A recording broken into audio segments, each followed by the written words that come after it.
Hi everyone, welcome back. If you're considering moving to the Netherlands, you're in the right place. Today we'll be talking about top employers in the Netherlands, how you can land yourself a sponsored job and move to the Netherlands, and the top factors you should keep in mind before you consider taking up one of these jobs. Before we get started, don't forget to hit the subscribe button if you haven't already and click on the bell icon for notifications. I'm Ashika, and on this channel we talk about moving across the world for that dream job or studying anywhere in the world.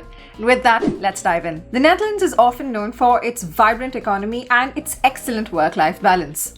In terms of the best places to live, the Netherlands very often ranks in the first spot as one of the best places to live in the world based on the quality of life. But that's not all. Amsterdam, The Hague, and Rotterdam are some of the best cities in the world, not just in the Netherlands, but in the whole world in terms of high-paying jobs, work-life balance, thanks to a thriving tech culture. Now, when it comes to finding a job as a foreign worker, it's essential to know which of these companies are leading the way. According to a survey done by LinkedIn in 2023, some of these companies outperform the others, and about 25 of them. But before we actually get to that, you might be wondering what the factors were for these companies to be ranked on the top, right? And that's fair.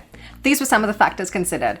The opportunity for employee advancement both at the company and after they leave, opportunities for training and career development within the firm, the strength and stability of the company, and finally, how many layoffs took place in 2022. That being said, these are the top employers in the Netherlands.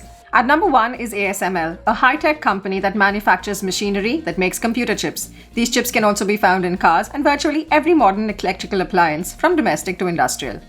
At number 2 is Miro, an online communication platform allowing users to hold online meetings, schedule work, brainstorm, and work live on documents. Number 3 is Rabobank, a Dutch multinational banking and financial services company. There's also ServiceNow at number 4, a software development company. At number 5 is Uber. Most of you know Uber, but for those of you who don't, Uber is a provider of on-demand passenger transport and meal delivery services. At number 6 is Reckitt, a UK manufacturer of hygiene, nutrition, and over-the-counter health products.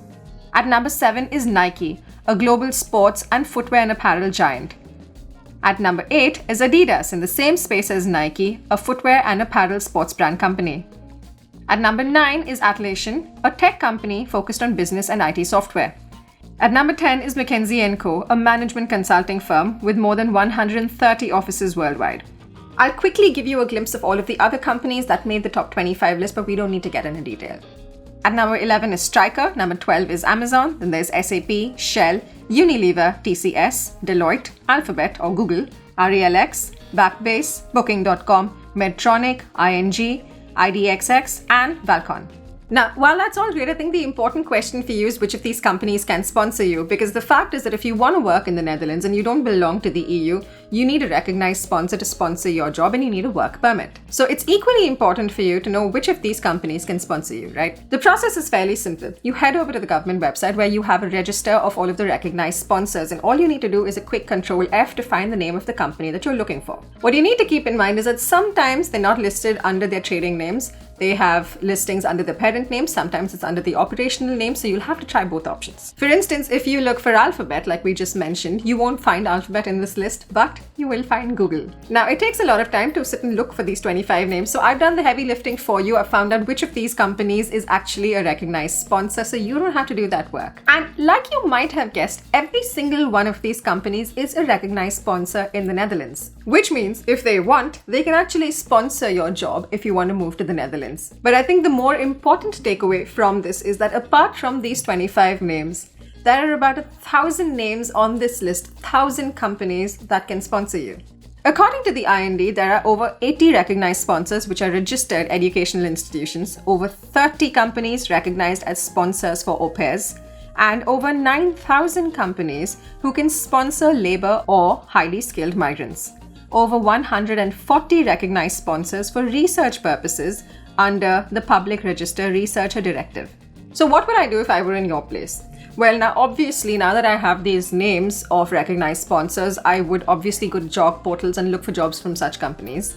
But beyond this, I would also go to the companies that I'm interested in. I would visit their websites and I would look for job openings, irrespective of whether they've mentioned that they can sponsor or not. If they've clearly mentioned that they can't sponsor, don't bother. But if they haven't, you have some legroom. I would still go ahead and apply over there and try my luck, because I've said this a bunch of times.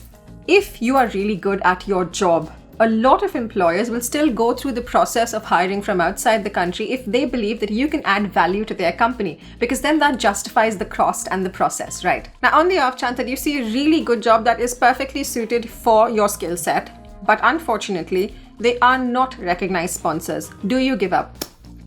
Absolutely not. There's a workaround there too. You can then go through an umbrella company or a recruitment agency.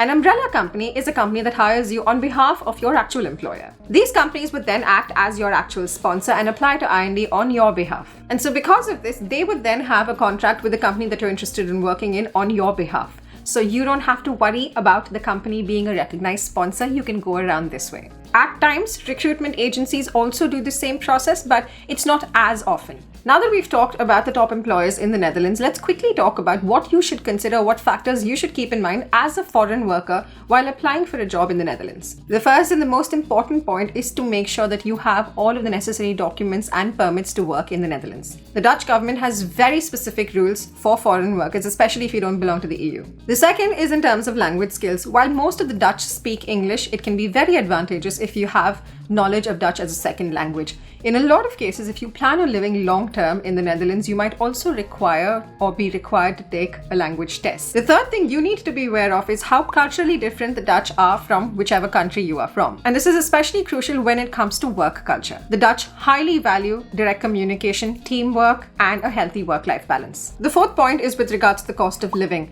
While the Netherlands is not one of the most expensive countries to live in, living in Amsterdam can be quite expensive compared to other cities. So if you do plan on living in the Netherlands, it's very, very important for you to do your research and find out how much it's going to cost you. And if you need any information, there's this video, which I will link in the description below. And the fifth point is in terms of networking. Building a professional network is essential in the Netherlands, especially because you're moving from a different country. Attend industry events, join professional groups, and use LinkedIn to network as much as you can within your professional industry. These factors will genuinely help you navigate the Dutch job market successfully. Remember, every country has a different work culture, so being prepared will help you smoothen or easen out the transition. And there you have it, the top employers in the Netherlands, how you can get a job with them if they're recognized sponsors, and what factors you need to keep in mind if you want to work in the Netherlands as a foreign employer. If you feel this video has helped you, give it a thumbs up and share it with your friends. Don't forget to share your thoughts in the comments section below, especially if you have any questions with regards to living or working in the Netherlands. If you haven't hit that subscribe button, now's a great time to do it before I lose you. And here's the thing, if you're interested in jobs that offer sponsorship in the Netherlands, you might want to watch this.